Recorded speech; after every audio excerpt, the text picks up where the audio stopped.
Dakota, what are your thoughts on Vici Gaming after this game? Well, congratulations, Ben. Zeus finally gets a win. Woo. I actually that's think true, he's yeah. 1-6 now. Coddle has yet to get a win.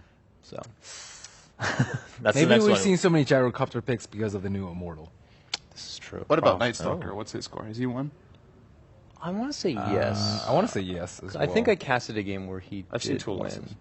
But yeah, but Zeus was like the big standout where it's like way up there. He's yet to find success, and as I said before, even with the nice interject lamp of him and Bloodseeker, just hasn't found that win yet. But they get it here, and more or less the same thing for VG Gaming overall. They have a lot of emphasis on their early game. They succeed with their lanes.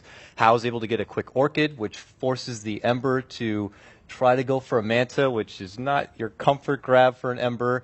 And maybe the second they recognize, oh, he's got an Ultimate Orb and he's making this kind of commitment, we'll just pounce and take advantage of that. And he really didn't end up getting much more after that. So they took advantage of the newbie weakness and just exposed it.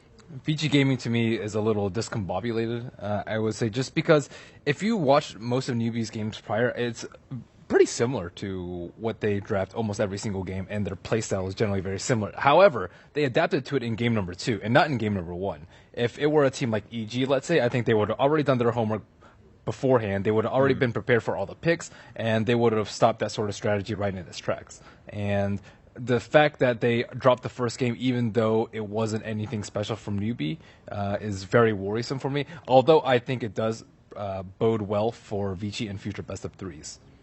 Okay, so still a little bit hard to tell, but we'll see how things pan out as we go into the main event for these guys. We'll take a look at the standings here because there's some a little bit more interesting stuff. Of course, the last days when all these possibilities come out, a lot of people get excited calculating, all right, what's the probability of each team moving onward?